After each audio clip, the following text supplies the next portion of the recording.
ಸಾವಿನ ಓಟ ಸಂಚಿಕೆ 4 7 ತಿಂಗಳ ನಂತರ ನಮ್ಮೂರಿನ ಸಿಟಿ ಕಾಲೇಜು ತನ್ನ ಭೂತಕಾಲದ ಕಹಿ ಘಟನೆಗಳನ್ನು ಮರೆತು ನವನವೀನತೆಯಿಂದ ಹೊಸ ಆಶಯದೊಂದಿಗೆ ಪುನಃ ಪ್ರಾರಂಭವಾಯಿತು.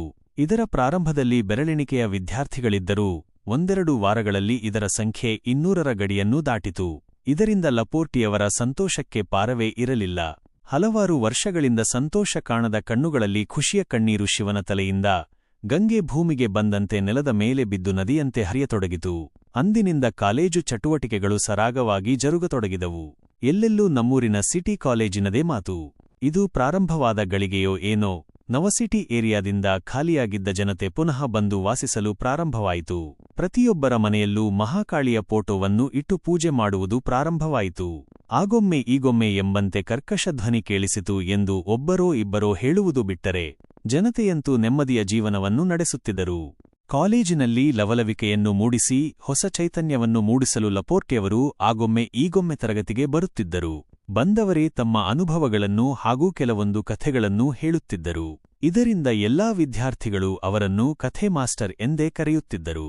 ಇದು ಲಪೋರ್ಟಿಯವರಿಗೂ ತುಂಬಾ ಇಷ್ಟವಾಗುತ್ತಿತ್ತು. ಇವರ ಜೊತೆ ಕೆಲವು ವಿದ್ಯಾರ್ಥಿಗಳು ನಿಕಟ ಬಾಂಧವ್ಯವನ್ನು ಹೊಂದಿದ್ದರು. ಆ ವಿದ್ಯಾರ್ಥಿಗಳೇ ಸಾಗರ್, ಸ್ನೇಹ, ಸಿಂಚನ, ಪ್ರೀತಿ, ಪ್ರಜ್ವಲ್, ಉದಯ್ ಮತ್ತು ಕೇಡಿಮಾಮು.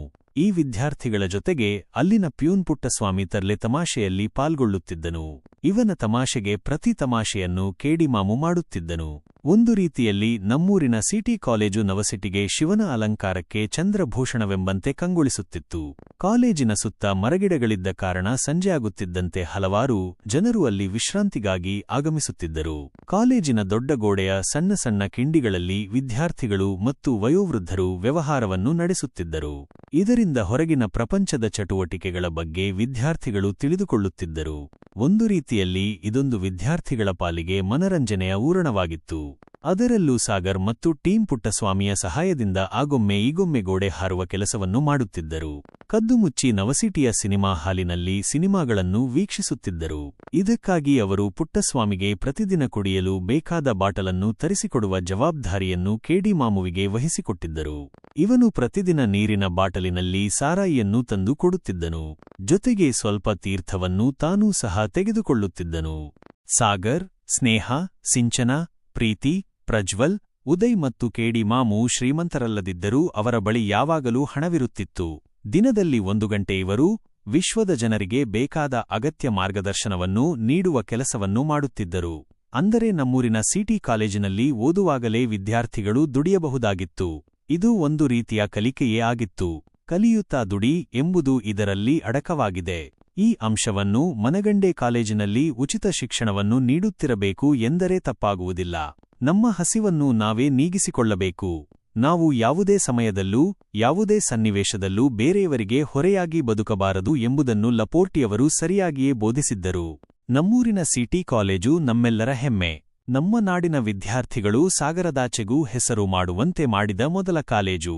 ಓದುವಾಗಲೇ ದುಡಿಯುವುದು, ದುಡಿಯುತ್ತಾ ದುಡಿಮೆಯ ಮಹತ್ವವನ್ನು ತಿಳಿಯುವುದು, ಜಗತ್ತು ನಮಗೇನು ನೀಡಿದೆ ಎಂಬುದನ್ನು ಚಿಂತಿಸುತ್ತಾ ಕೂರುವ ಬದಲು ಜಗತ್ತಿಗೆ ನಾವೇನು ನೀಡಿದ್ದೇವೆ, ನೀಡಬೇಕು ಎಂಬುದನ್ನು ತಿಳಿಸಿಕೊಟ್ಟ ಕಾಲೇಜು. ಇದರಿಂದಾಗಿಯೇ ಇಲ್ಲಿ ಓದಿದ ಸಾವಿರಾರು ವಿದ್ಯಾರ್ಥಿಗಳು ಪ್ರಪಂಚದಾದ್ಯಂತ ಸಾಧನೆಯನ್ನು ಮಾಡಲು ಸಾಧ್ಯವಾಯಿತು. ಆದರೆ ಕಳೆದ 5 ವರ್ಷಗಳಿಂದ ಈ ಎಲ್ಲಾ ಸಾಧನೆಗಳು ನಿಂತು ಹೋಗಿದ್ದವು. ಇದಕ್ಕೆಲ್ಲ ಕಾರಣ ನಮ್ಮೂರಿನ ಸಿಟಿ ಕಾಲೇಜಿನಲ್ಲಿ ನಡೆದ ಹಲವಾರು ದುರ್ಘಟನೆಗಳು. ಇವು ಒಂದರ ನಂತರ ಮತ್ತೊಂದು ನಡೆಯುತ್ತಾ ನಮ್ಮೂರಿನ ಸಿಟಿ ಕಾಲೇಜಿನ ಬಾಗಿಲನ್ನು ಮುಚ್ಚಿಸುವ ಜೊತೆಗೆ ನವಸಿಟಿ ನಗರದ ಹೆಬ್ಬಾಗಿಲನ್ನೇ ಮುಚ್ಚಿಸಿಬಿಟ್ಟಿತ್ತು.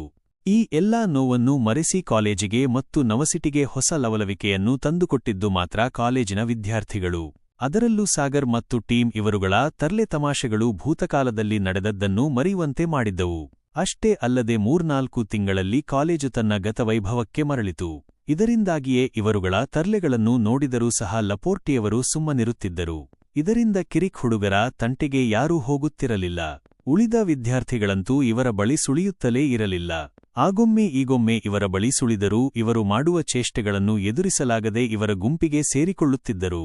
ಹೀಗಾಗಿ ಆ ಕಾಲೇಜಿನಲ್ಲಿ ಓದುತ್ತಿದ್ದ 200 ವಿದ್ಯಾರ್ಥಿಗಳಲ್ಲಿ ಸುಮಾರು 160 ವಿದ್ಯಾರ್ಥಿಗಳು ಸಾಗರ್, ಸ್ನೇಹ, ಪ್ರೀತಿ, ಸಿಂಚನ, ಪ್ರಜ್ವಲ್, ಉದಯ್ ಮತ್ತು ಕೇಡಿಮಾಮುವರ ತಂಡ ಸೇರಿದ್ದರು. ಇದರಿಂದಾಗಿಯೇ ಸಾಗರ್ ಮತ್ತು ಟೀಮ್ ಇಷ್ಟು ರಾಜಾರೋಷವಾಗಿ ತಮ್ಮ ರಾಜದರ್ಬಾರನ್ನು ನಡೆಸಲು ಸಾಧ್ಯವಾಗಿತ್ತು. ಆಗಾಗ ಗೋಡೆಯನ್ನು ಹಾರಿದರೂ ಸಹ ಇವರನ್ನು ಯಾರೂ ಪ್ರಶ್ನಿಸುತ್ತಿರಲಿಲ್ಲ.